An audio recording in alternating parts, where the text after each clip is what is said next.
श्री स्वामी समर्थ. अवधूत चिंतन श्री गुरुदेव दत्त. 14 आणि 15 जून रोजी अमावस्या आहे. सोमवती अमावस्या आहे. अधिक मासातील अमावस्या आहे. तर ही अमावस्या 14 जून रोजी दुपारी 12 वाजून 20 मिनिटांनी चालू झालेली आहे आणि 15 जून रोजी सकाळी 8:24 पर्यंत ही अमावस्या आहे. तर बघा, आता या अमावस्याच्या पर्वामध्ये आपण काय करावं, काय करू नये, सर्व आपण या व्हिडिओमध्ये बघूया. आता आपण व्हिडिओला सुरुवात करूया. सर्वांना श्री स्वामी समर्थ. तर सकाळी बघा, उद्या 15 जून रोजी सकाळी लवकर उठायचंय. आपल्या घराच्या आजूबाजूला नदी, तलाव वगैरे असेल तिथे जाऊन स्नान करायचंय. या अमावस्याच्या पर्व काळामध्ये स्नान केलेला खूप महत्व असतं आणि हा अधिक मास आहे बघा, शेवटची संधी आपल्याला. आता याच्यानंतर आपल्याला डायरेक्ट 3 वर्षांनी ही संधी भेटणार आहे.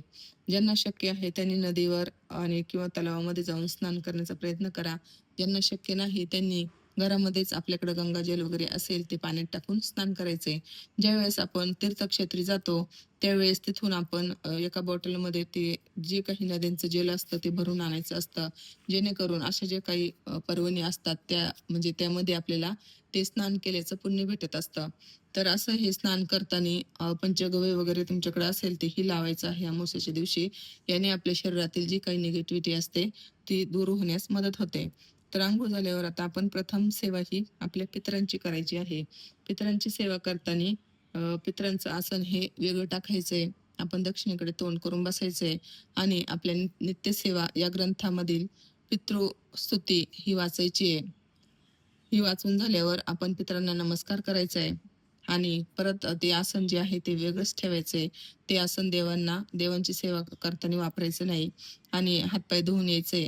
पितरांची सेवा करताना नेहमी सेवा संपल्यावर नेहमी हातपाय वगैरे धुवूनच यायचं असतं. त्यानंतर आपण आता म्हणजे आता पितरांची सेवा झाली, आता आपण तुळशीला पाणी वगैरे टाकून तुळशीला नमस्कार करायचा आहे. नंतर सूर्याला अर्घ्य द्यायचंय. त्यानंतर आपण आपल्या देवघरातील देवांची सेवा करायची आहे. म्हणजे त्यांना अंघोळ वगैरे घालून छान म्हणजे साफ करायचे. देव बघा अमावस्या आहे तर सगळ्या देवांना छान साफ करायचं. देवारा वगैरे छान साफ करायचा आहे. तर अमावस्याच्या दिवशी बघा, आपण घरातील जाळे जमाटे वगैरे जे असतं ते काढत असतो. घरातील जी निगेटिव्हिटी याने दूर होत असते. घरातील लादी पुसताना आपण त्या लादीमध्ये थोडंसं खडं मीठ म्हणजे जाडं मीठ टाकायचंय, थोडं गोमूत्र टाकायचंय आणि थोडंसं लिंबू वगैरे असेल तर टाका, हळद टाका. असं हे सगळं मिश्रण करून आपण लादी पुसून घ्यायची. याने आपल्या घरातील निगेटिव्हिटी दूर होण्यास मदत होत असते. त्यानंतर आपण उंबऱ्यावर हळदीचं लेपनही करायचंय अमावस्येच्या दिवशी.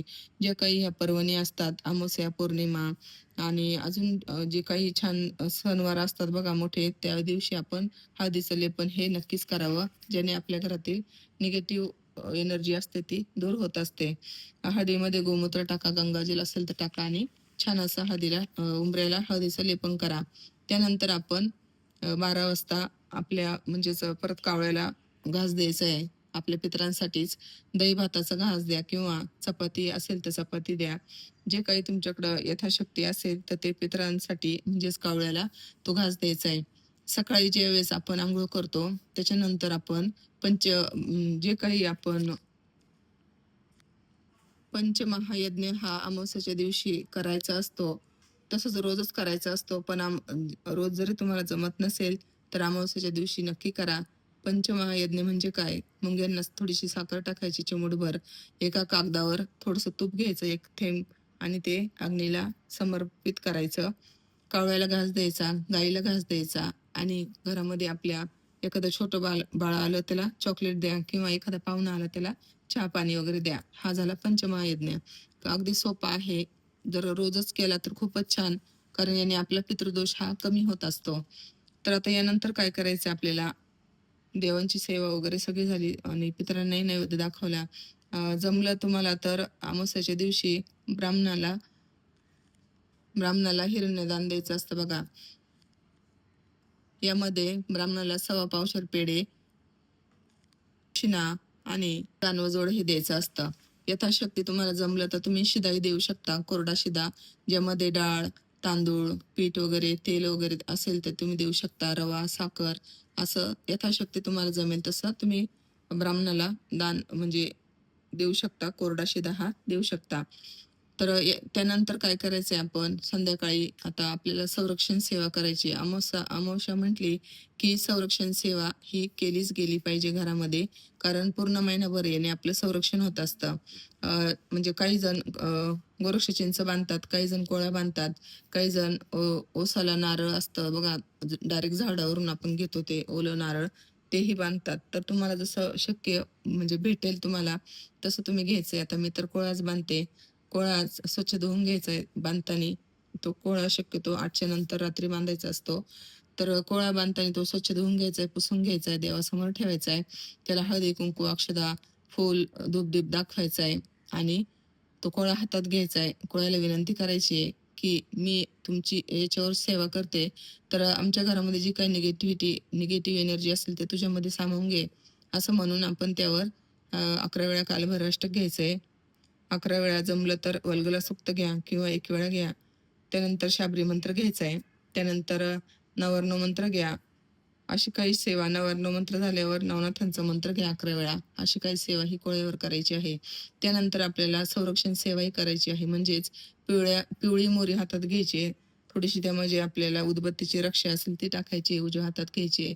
मोठं आवळून अशी त्याच्या खाली धूप लावायचं आणि धुपावरती मूठ धरायची आणि त्यावरही 11 वेळा कालभैरव अष्टक, 11 वेळा वल्गला सूक्त, 1 वेळा 1 माळ नवरत्न मंत्र घ्या, 1 माळ शाबरी मंत्र घ्या, 11 वेळा नवनाथ महाराजांचा मंत्र घ्या. असं हे सगळी सेवा घेऊन ती मोहरी आपल्या घरात भिंतीच्या कडेला चिमटीने टाकायची आहे. श्री स्वामी समर्थ महाराजांचा मंत्र म्हणून ती मोहरी आपल्या पूर्ण घरामध्ये टाकायची आहे. घराच्या बाहेर म्हणजे उंबऱ्याच्या बाहेर टाका. जर तुम्ही गावी वगैरे राहत असेल तर तुम्ही घराच्या बाहेर कंपाऊंडमध्ये वगैरे, गोठ्यामध्ये वगैरे, शेतामध्ये वगैरे टाकू शकता. याने आपल्या जी काही निगेटिव्हिटी असते आजूबाजूला ती दूर होत असते आणि आपलं संरक्षण होत असतं. आता हीच म्हणजे मोहरी जी आहे, रक्षा जी आहे भारवलेली, ती आपण आपल्या गाडीमध्येही ठेवू शकतो. गाडीच्या सीटाखाली पुडीमध्ये बांधूनही ठेवू शकतो. आता यानंतर आपल्याला आपल्या घराचा उताराही करायचा आहे. बघा, घराचा उतारा हा आपण 8च्या नंतरच करायचा आहे. आपली कोळ्यावरची सेवा झाली तो कोळा एका कपड्यामध्ये घेऊन बांधायचा आहे. घराच्या आतून बांधा किंवा घराच्या बाहेरून बांधा. कुठून काही सोसायट्यांमध्ये घराच्या बाहेरून बांधायला परवानगी नसते. त्यामुळे मी तर घराच्या आतूनच बांधत असते. आणि आता ही मोहरीची सेवा झाली आपली. आता आपल्याला घराचा नारळ उतारा करायचा आहे. तर आपल्या घरामध्ये जे कोणी म्हणजे पुरुष व्यक्ती असेल त्यांनी नारळ घ्यायचा आहे. घराच्या बाहेर उभं राहायचं आहे. ज्यावेळेस आपण उतारा करतो त्यावेळेस म्हणजे दरवाजाच्या आतून कोणीही नको आहे. घरातील आपले जे काही मेंबर असतील त्यांना सांगून ठेवायचं की घरावरून नारळ उतरत असताना तुम्ही मध्ये कोणी जायचं नाहीये. तर बाहेर जो उभा आपला घरातील म्हणजे व्यक्ती असतो त्यांनी 11 वेळा ते नारळ वरतून खालपर्यंत असं उतरून घ्यायचंय आणि ते नारळ उतरताना श्री स्वामी समर्थ महाराजांचा मंत्र बोलत बोलत ते नारळ उतरायचे किंवा आपण असं म्हणजे घड्याळाच्या दिशेने ते असं उतरून टाकू शकतो. याने आपल्या घरावर जे काही म्हणजे वाईट शक्ती असेल किंवा कोणाची नजर लागलेली असेल ती दूर होण्यास मदत होत असते. हे नारळ टाकताना आपण ते कचराकुंडीत टाकून द्यायचंय. आणि म्हणजे नारळ टाकताना मागं बघायचं नाही, टाकून झाल्यावरही मागं बघायचं नाही, जातानाही मागं बघायचं नाही आणि येतानाही मागं बघायचं नाही, कोणाशी बोलायचं नाही. आल्यावर हातपाय वगैरे धुवून टाकायचे. असा हा नारळ उतारा. घरात जे कोणी तुमचे आजारी व्यक्ती असेल त्याच्यावरही असाच उतारा करायचा आहे. नारळाला त्रिशूळ काढायचं शेंदुराने आणि त्या व्यक्तीवरून ते नारळ असंच 11 वेळा उतरून ते कचऱ्याच्या डब्यामध्ये टाकून द्यायचं. याने जे काही आजारी व्यक्ती असेल त्यांचं म्हणजे जे काही आजार दूर होण्यास मदत होत असते. तर असा हा उतारा आपण घराचा आणि घरातील माणसांचाही करायचा आहे. त्यानंतर आपण गाडीचाही उतारा करायचा आहे. आपल्या ज्या काही सायकल असेल, मोटरसायकल असेल किंवा तुमची फोर व्हीलर असेल, ती धुवून काढायची आहे छान आणि धुतल्यानंतर ती गाडी चालू ठेवायची आहे आणि चालू ठेवून असंच नारळ घेऊन त्याच्यावर त्रिशूळ काढायचं आहे आणि ते नारळ घेऊन नारळाची शेंडी ही गाडीकडे करायची आहे आणि त्यावरून 11 वेळा नारळ उतरून टाकायचे आणि ते नारळ कचराकुंडीमध्ये टाकून द्या. असंच उतारा आपल्या प्रत्येक गाडीचा करायचा आहे. याने आपल्या गाडीचं संरक्षण होत असतं. जे काही ॲक्सिडेंट वगैरे होणार असतात ते होत नाहीत आणि असं छान अशी सेवा अमावास्येची करायची आहे. तर आता सगळी ही सेवा आपली झाली. त्यानंतर आपण दीपदान कसं करायचंय? तर बघा दीपदान करताना समजा तुम्हाला 33 दिव्यांचं दान करता आलं तर करा, खूपच छान. जर 33 दिव्यांचं करायला जमत नसेल, कणकीचे दिवे करायचे आहेत, तुम्ही मंदिरामध्ये हे दिवे ठेवू शकता, तलावाच्या ठिकाणी ठेवू शकता किंवा नदीच्या ठिकाणी हे तुम्ही 33 दिव्यांचं दान हे करू शकता. तर तुम्हाला हे 33 दिव्यांचं दान दान करायला जमत नसेल, तर तुम्ही 1 दिवा लावू शकता, 5 दिवे लावू शकता, 7 दिवे लावू शकता, 11 दिवे लावू शकता, असे तुम्ही दिवे लावू शकता. तर तुम्हाला कुठंच जर जमत नसेल जायला, तुम्ही घरामध्ये आपलं जे काही पाण्याचा माठ असतो, त्या पाण्याच्या माठाजवळ तुम्ही हा एक दिवा नक्कीच लावू शकता. तर बघा अशी साधी आणि सोपी सेवा आहे.